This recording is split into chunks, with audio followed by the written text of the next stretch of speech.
قسم ہے قرآن حکیم کی، اے محمد صلی اللہ علیہ وسلم، یقیناً آپ رسولوں میں سے ہیں، سیدھے راستے پر ہیں، اور اس قرآن کا نازل کیا جانا ہے اس ہستی کی جانب سے جو بہت زبردست نہایت رحم فرمانے والا ہے، تاکہ آپ صلی اللہ علیہ وسلم خبردار کر دیں اس قوم کو جن کے آباء و اجداد کو خبردار نہیں کیا گیا، بس وہ غفلت میں پڑے ہوئے ہیں۔ ان کی اکثریت پر ہمارا قول سچ ثابت ہو چکا ہے، تو اب وہ ایمان نہیں لائیں گے۔ ہم نے ان کی گردنوں میں طوق ڈال دیے ہیں اور وہ ان کی ٹھوڑیوں تک ہیں، بس ان کے سر اونچے اٹھے رہ گئے ہیں، اور ہم نے ایک دیوار کھڑی کر دی ہے ان کے آگے اور ایک ان کے پیچھے، اس طرح ہم نے انہیں ڈھانپ دیا ہے، بس اب وہ دیکھ نہیں سکتے۔ اور اے نبی صلی اللہ علیہ وسلم، ان کے حق میں برابر ہے، خواہ آپ انہیں خبردار کریں یا نہ کریں، یہ ایمان نہیں لائیں گے۔ آپ صلی اللہ علیہ وسلم تو بس اسی شخص کو خبردار کر سکتے ہیں جو از قرآن کی پیروی کرے اور غیب میں ہوتے ہوئے رحمان سے ڈرے، تو ایسے لوگوں کو آپ صلی اللہ علیہ وسلم خوشخبری دے دیجیے مغفرت اور باعزت اجر کی۔ یقیناً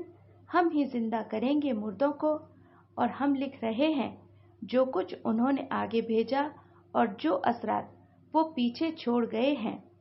اور ہر چیز کا احاطہ ہم نے ایک واضح کتاب میں کر رکھا ہے۔ ان کے لیے آپ صلی اللہ علیہ وسلم اس بستی والوں کی مثال بیان کیجیے جب کہ ان کے پاس رسول آئے، جب ہم نے بھیجے ان کی طرف 2 رسول، بس انہوں نے ان دونوں کو جھٹلا دیا، تو ہم نے ان کو تقویت دی ایک تیسرے کے ساتھ، تو انہوں نے کہا کہ ہم تمہاری طرف بھیجے گئے ہیں۔ انہوں نے کہا کہ تم نہیں ہو مگر ہم جیسے انسان، اور رحمان نے کوئی چیز نازل نہیں کی، تم محض جھوٹ بول رہے ہو۔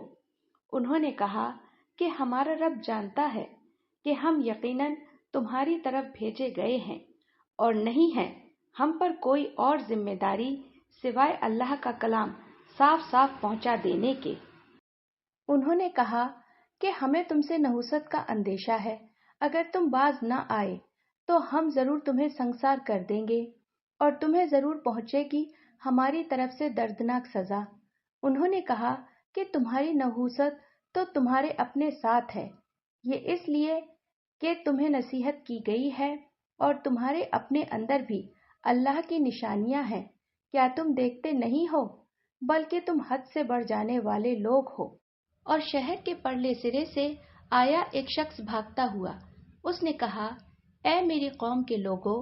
تم ان رسولوں علیہ السلام کی پیروی کرو ان کی جو تم سے کسی اجرت کے طالب نہیں ہیں اور جو ہدایت یافتہ ہیں، اور مجھے کیا ہے کہ میں عبادت نہ کروں اس ہستی کی جس نے مجھے پیدا کیا ہے، اور اسی کی طرف تم سب لوٹا دیے جاؤ گے، یا میں اس کے سوا دوسرے معبود بنا لوں۔ اگر رحمان مجھے کوئی نقصان پہنچانا چاہے تو ان چھوٹے معبودوں کی سفارش میرے کسی کام نہیں آئے گی، اور نہ وہ مجھے چھڑا سکیں گے،